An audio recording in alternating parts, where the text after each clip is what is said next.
Today, oh, today is going to be amazing because today we are not only going to ask the question, but we're going to answer the question, can we actually have a holiday where weight loss isn't stressful? Like, think about that. Is it actually possible to enjoy the holidays without the stress of weight loss? And spoiler alert, the answer is yes.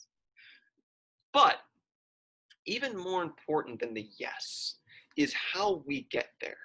And so, without any further ado, there are going to be three separate thoughts that will combine. I acknowledge the first two are going to be like, that's okay, that's okay. But then that third one's going to really just bring it together. So, first, we're going to seek out wisdom from Matthew 12:25. Again, Matthew 12:25. Jesus knew their thoughts and said to them, every kingdom divided against itself will be ruined, and every city or household divided against itself will not stand. One more time, Matthew 12:25. Jesus knew their thoughts and said to them, every kingdom divided against itself will be ruined, and every city or household divided against itself will not stand. Abstract thought number one, abstract thought number two. What is the functional definition of stress? In my world, and in many scholarly worlds, the functional definition of stress is the space between expectation and reality. And think about this in your own life, because I think it's a very, very, very practical application of the word. Think about the times when you get stressful. What happens? Well, you're running late. Well, what was the expectation? That you'd be on time. The more late you are, the more stressed you are. If you're blessed to have children, your expectation typically is that they're going to listen. And then they don't. And what happens? The more they don't listen, that stress level just goes up. And it's the holidays. Who doesn't love shopping? Until you see your bank account. And you're like, I'm broke. Where'd my money go? I expected to not be broke. Now I'm broke. And the broker I get, the more stressed out I am. And so for me, the functional definition of stress is the space between expectation and reality. So what does this have to do with us and with weight loss? The whole concept of a house divided, being unable to stand, is based in the truth that there is a lack of congruency, which means one person's doing one thing, another person's doing another thing, another person is doing even another thing. Well, how does this factor into stress? Well, one of the biggest stressors, and I would argue the biggest stressor of weight loss, is trying to stick to a program or at least an initiative during the holidays. But let's drill down a little further. To me, this is an issue of the house being divided. Well, how so?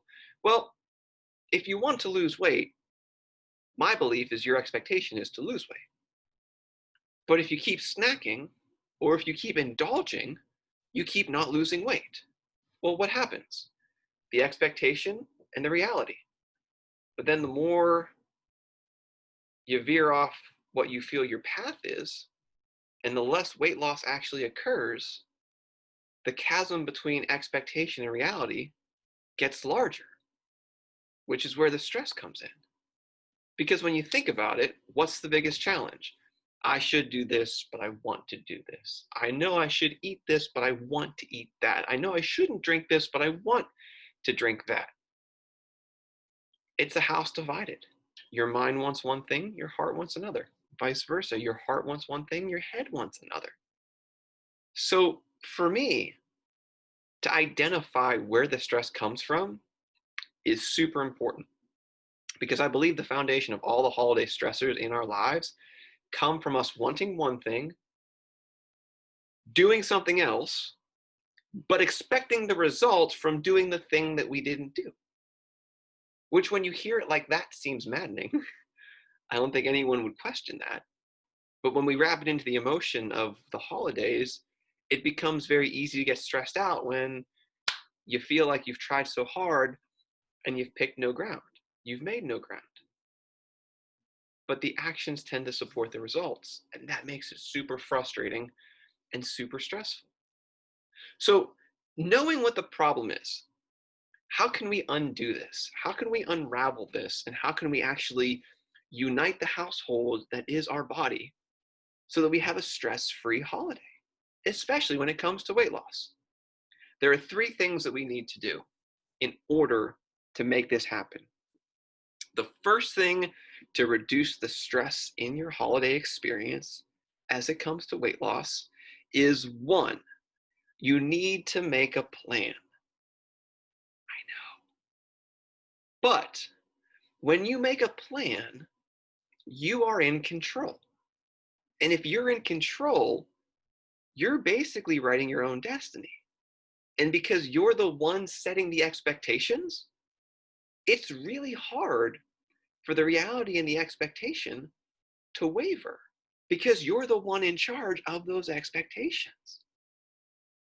Very close is this number 2 thought. After you make the plan, it has to be a rational plan. So a plan is good. Hey, I'm gonna do this. But what really helps reduce the stress is how rational is that plan to actually execute. So let's break this down. I will share with you some irrational plans that I've seen people do. I'm gonna go crazy for a week, and then the next week I'm gonna go to the gym every day. Now, if you've not gone to the gym every day this entire year, what makes you believe that all of a sudden, just because Christmas happened, you're gonna have enough willpower to go to the gym for that entire week to make up for it?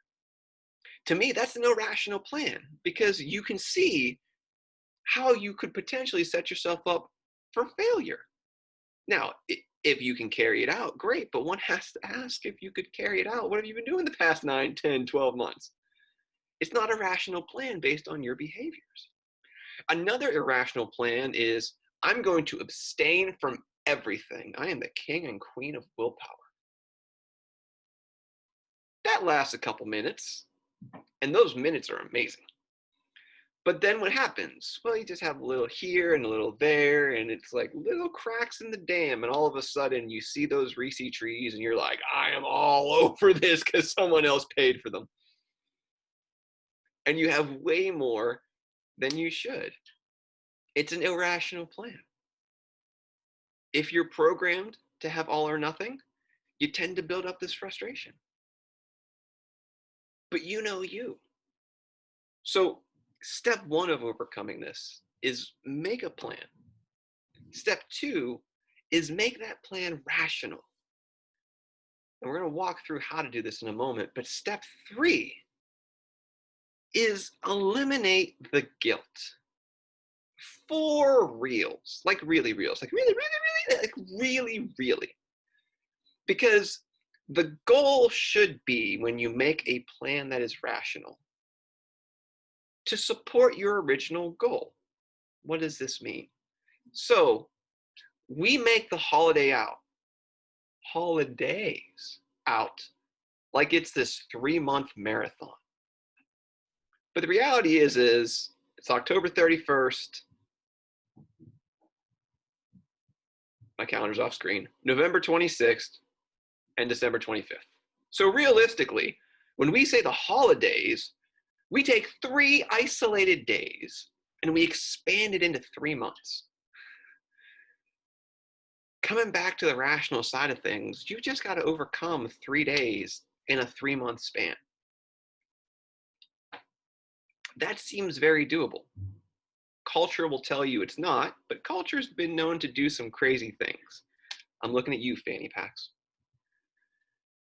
Point is, when you make a rational plan that supports your goals for weight loss, you shouldn't feel guilt or shame because you've planned to have a piece of pie. You've planned to have a plate of food that might not be on your program. You've planned to have a beverage that might not help you lose weight but is enjoyable. Looking at you, eggnog. But you've planned for it. And that one cup of eggnog or that one piece of pie or that one comfort meal is not going to disrupt the other 20, 30, X amount of days you want to focus on December. It's just one day. But what happens for a lot of us, which causes this stress, is that we try to out willpower it, we try to neglect ourselves, or we try to make irrational plans that typically involve over exercising. When if we just took a step back and said, all right, I really only have one day to focus on, Christmas, then focus on that. And here's the magic of the rational plan. If you have one day and then someone else celebrates Christmas the next day, and then well, you've already had your one day. So the decision's already made. You don't have to overdo it for 3 or 4 days. You've already had your day of overdoing it and you enjoyed it, and that's amazing. But you got to pick it. So the easiest way to remove the stress, the easiest way to not only remove the stress, but to remove the guilt and the shame that comes from that stress. Step 1, make a plan. Step 2, make that plan rational. Step 3, eliminate the guilt. If you do these 3 things, but if you actually do them, that's the thing. They sound amazing, but if you actually do them and you stick to them, not only will you have a magical holiday experience, but you'll also see the stress start to evaporate because you made your plan. Your plan is what you expected. And so when you went through it, that chasm of stress didn't have the opportunity to grow. And that chasm of stress didn't have an opportunity to build. And without the stress, it kind of makes the holidays a lot more enjoyable. Now, I can't do anything about family stress. That's chaos.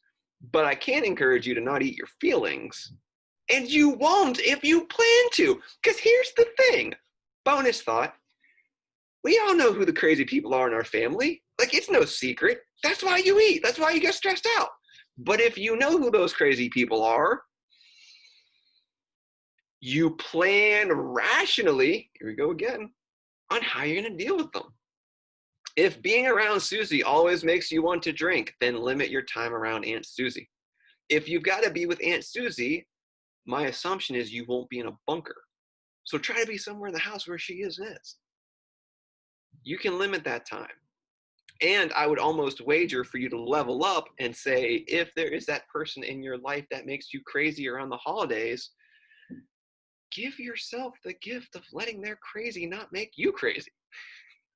Because while we can't control what happens to us, we can always control how we react.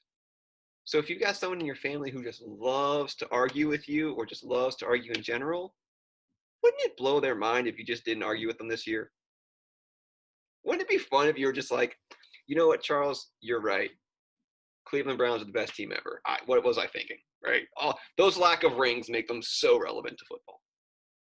It would blow their mind. But by blowing their mind and giving yourself that peace, guess what? You're not stress eating. You're not stressing about being on a plan or having these unrealistic expectations. So bringing it back, even with the bonus, how do you overcome holiday stress when it comes to weight loss?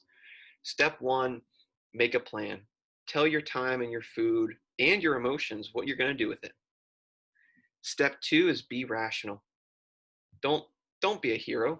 Be the hero now, planning it 3 months in advance. My fault, 3 weeks in advance. Where does the time go? Math is hard. Let me recap that. 1, make the plan. 2, make it rational. 3, release yourself of the guilt Because if you're going to have a day of fun, that's fine. You planned it. And because you made the plan, you're not going to let one day turn into 2 days, turn into 5 days, turn into a week. You've already planned it. There's no guilt. There's no shame. And if you do it right, there's no stress. Do those 3 things. And not only will you have an amazing Christmas, but also you'll lose weight in the process. And you might make your crazy uncle or aunt feel good about themselves too. You never know. Christmas miracles happen. Let's pray.